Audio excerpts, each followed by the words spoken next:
So next up, of course, with the Disney CEO coming out, he wanted to update everybody on what's been happening with the whole Disney Fox thing, because this is something that everybody wants to keep their eyes clearly peeled on, because it has huge implications to what happens with the industry moving forward.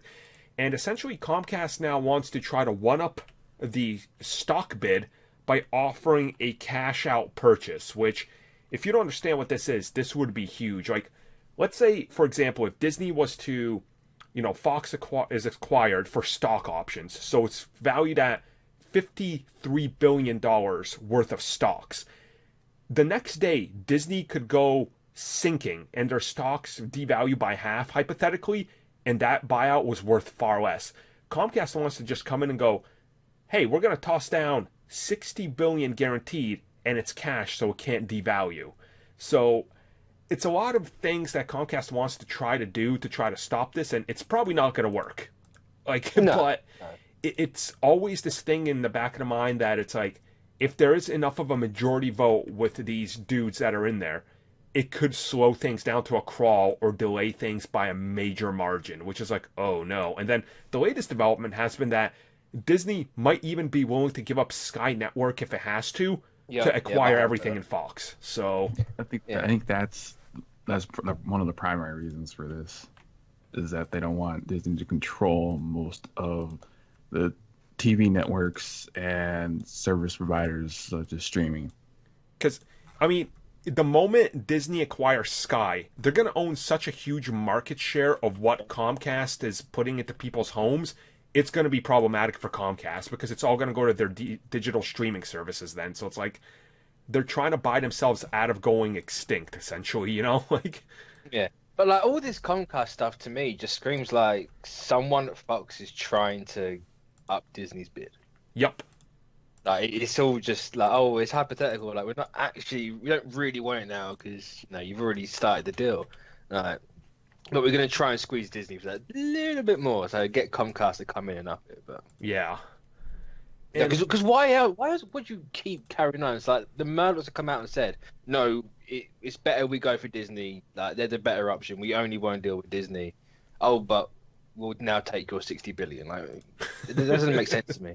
Plus, it's Disney stocks. They just go up and up and up and up and up. Yeah, like, what's 60 billion in the long run compared to that? And like I've seen a couple articles on there, and a few of them, they had this very cynical look at Disney acquiring Fox. They're like, but look, if you look at the history of Disney stocks and how they had up and downs, look at their history. They've almost come crashing and burning a couple times, but conveniently enough, where they cut off talking about it is 2010. Because once they acquired Marvel and then Lucasfilm, they don't want you to know that Disney has been on a constant rise, and they're not stopping. Because Disney used to be like this: let's make our own animated, CG movies, and then they don't do as good as Pixar, so they just go, why don't we just get Pixar and then we'll learn from them. Then they're like, we need a comic book franchise. And they're looking at it and go, we could just buy Marvel. We need a sci-fi franchise. Okay. John Carter didn't work. What's the next best thing? Oh, Star Wars is for sale. Buy Star Wars. They're acquiring assets so they don't have to build their own. Yeah, because it was kind of weird because you can see where the rise and fall go off. I think like the Renaissance era for like their hand-drawn animations was in the 90s, and it fell off like in the mid 2000s. Yep. And then once they made their own CG animation studio, that's when it started to pick up again. Mm-hmm. See, I don't know about the hand-drawn stuff in the 90s because they were making those movies for like that entire century near enough. And it's like, oh, we'll just make this one movie. Oh, we'll release it 5 years again and it'll be fine. Yeah. They were living off that. It was more their like 8 years, and we'll put it as one of their Disney Vault classics that's in Blu-ray. Yep. Do they still do that? Yes, they do. Whenever there's an anniversary for one of their movies. Hey, Mitch, let me blow your mind with their anniversary collections.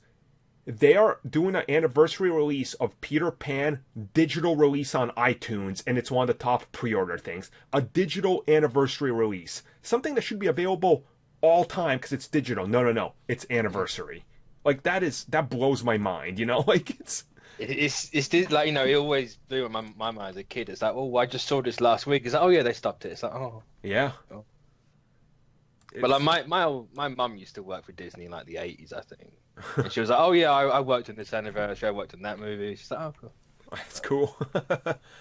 So why did you leave? We could have been rich. But no. Could have worked with Papa Marvel now. Come on, get a time machine. Get the time stone. I just didn't feel like it. I wanted to move on. And it's like, God damn it. So, I mean, and realistically, if Disney gives up Sky, which, if it comes down to it, they'll give it up easily. They're still going to acquire so much because, like, there's so much of a back catalog that they have. And fine, you lose Sky, you lose, millions and millions of channels and outlets that you're going to be touching throughout the world. But they still got their ABC outlets and all that are throughout the world.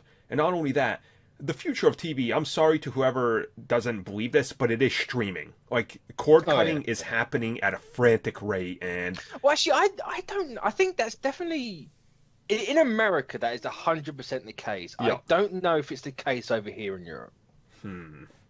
I'm not. I had to look into that one. It's from what I've seen, it's mostly by region because, like, in the America here, it's going that way because even gaming companies such as Xbox and PlayStation are having their own streaming services for TV shows, and I think it was in the Southern Asian countries, they moved mostly totally to streaming for the most part.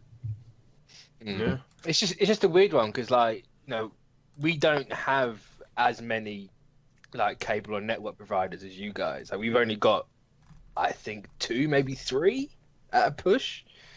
But from what I understand, like, Sky just gets bigger and bigger and bigger every year.